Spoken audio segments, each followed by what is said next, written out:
US investment green card. $800,000 must have legally documented money. Exit period after 3 years. Shuda LP 6302946180. నా పేరు తానేటి అజయ్. నేను తాడేపల్లిగూడెం పట్టణంలో 30 వార్డులో నివసిస్తుంటాను. మా అమ్మగారు కంటి వైద్య నిమిత్తం మాకు 30 వార్డులో స్థానికంగా గల డాక్టర్ జిఆర్ రెడ్డి కంటి హాస్పిటల్లో మా అమ్మగారిని వైద్య పరీక్షల నిమిత్తం గత నెల 28వ తారీఖున తీసుకెళ్ళడం జరిగింది.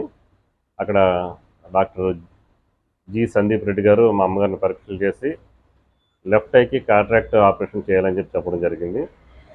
మేము మా అమ్మగారు రిటైర్డ్ ఎంప్లాయ్ అవడం వల్ల ఆవిడకి ఈహెచ్ఎస్ అవైలబుల్ ఉంది. ఆ ఈహెచ్ఎస్ ద్వారా వైద్యం చేయించడం కోసం డాక్టర్ గారు స్టాఫ్ని అడగగా వాళ్ళు ఒక 2 డేస్ బ్యాక్ అంటే ఇవాళ 7th మాకు ఫోన్ చేయడం జరిగింది.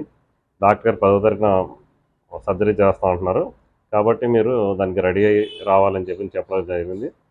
ఈవేళ ఉదయం మేము హాస్పిటల్కి వెళ్ళగా మా అమ్మగారికి ఈహెచ్ఎస్ ద్వారా అంతా ఆన్లైన్ చేసి టెస్టులు చేయడం జరిగిందండి. ఆ టెస్టులు ఏంటంటే బ్లడ్ టెస్ట్ కూడా చేశారు. బ్లడ్ టెస్ట్ చేసిన తర్వాత హాస్పిటల్ సిబ్బంది మమ్మల్ని డాక్టర్ గారి దగ్గర రమ్మంటున్నారని పిలిచి మమ్మల్ని కూర్చోబెట్టి మా అమ్మగారు నన్ను కూర్చోబెట్టి మా అమ్మగారికి హెచ్ఐవి పాజిటివ్ ఉందని చెప్పడం జరిగింది. మా అమ్మగారి వయసు 77 సంవత్సరాలండి.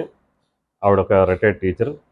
నేను దాని మీద విస్మయం చెంది హాస్పిటల్ సిబ్బందిని అడిగాను, ఏమండి ఇది అసలు ఎలా జరుగుతుంది? మా ఆవిడ ప్రతి 3 monthsకి ఒకసారి మెడికల్ చెకప్ చేయించుకుంటారు, ఆవిడ హెల్త్ కూడా చాలా మంచి కండిషన్లో ఉంది, ఏ ఇబ్బంది లేదంటే, కాదండి మేము ఇలా ఆపరేషన్ చేసే ప్రతి వాళ్ళకి చేస్తూ ఉంటాం, కానీ ఆపరేషన్ అయితే చేయడం మానేము, ఇలా ఉన్నవాళ్ళు ఆపరేషన్ చేయించుకోవాలంటే పాజిటివ్ వచ్చిన వాళ్ళు దానికి 10,000 రూపాయలు అడిషనల్గా మీరు డబ్బులు కట్టాలని చెప్పడం జరిగిందండి.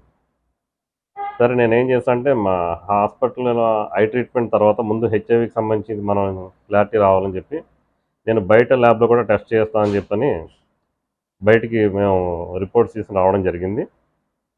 మేము బయటకు వస్తుండగా హాస్పిటల్కి సంబంధించిన నర్సు ఒక ఆవిడ వచ్చి డాక్టర్ గారు వేరొక టెస్ట్ కూడా చేయమన్నారండి, అది కూడా చేసి చూద్దాం అని చెప్పని మమ్మల్ని తీసుకెళ్ళి టెస్ట్ చేయించారు.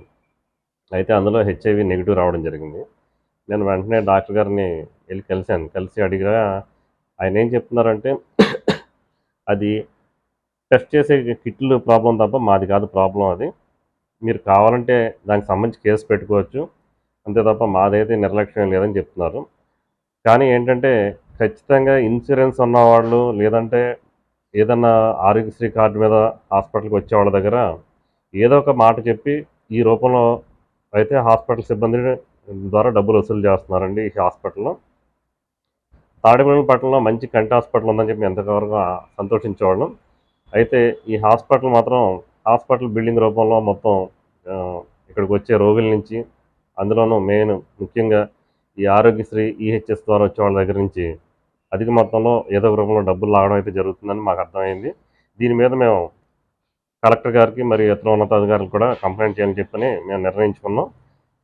ఈ బిగ్ టీవీ మరియు ఐ న్యూస్ ద్వారా మిగిలిన ఛానల్స్ ద్వారా మేము తెలియజేస్తుంది ఏంటంటే హాస్పిటల్కి వెళ్ళేటప్పుడు మాత్రం 1-2 సార్లు విచారించి ఇతరుల సూచనలు తీసుకుని హాస్పిటల్కి వైద్యం చేయించుకుని చెప్పారు. ఎందుకంటే చాలా విపరీతంగా భయంకరమైన జబ్బుల పేర్లు చెప్పి మన దగ్గర డబ్బులు వసూలు చేస్తున్నారు. ఇది చాలా దారుణం. ఇది కావాలంటే వాళ్ళు ఈ ద్వారా ఎంత వస్తుంది ఇంకా అడిషనల్గా ఎంత కట్టడం అంటే పర్లేదు, కానీ మన మీద లేని జబ్బుల్ని అంటగట్టి అది కూడా ఒక వృద్ధులకి పిల్లల పేర్ల మీద ఇలా అంటగట్టడం చాలా దారుణం. ఇది ఇలాంటి వైద్యుల మీద కూడా అందరూ తగిన చర్యలు తీసుకోవాలని అటు రాజకీయ నాయకులను ఇటు అధికారులు కూడా నేను ఈరోజు సవినయంగా కోరుతున్నాను. మరిన్ని వీడియోస్ కోసం ఛానల్ ని సబ్స్క్రైబ్ చేయండి, లేటెస్ట్ అప్డేట్స్ కోసం వాట్సాప్ ఛానల్ ని ఫాలో చేయండి అండ్ లింక్ డిస్క్రిప్షన్ లో ఉంది.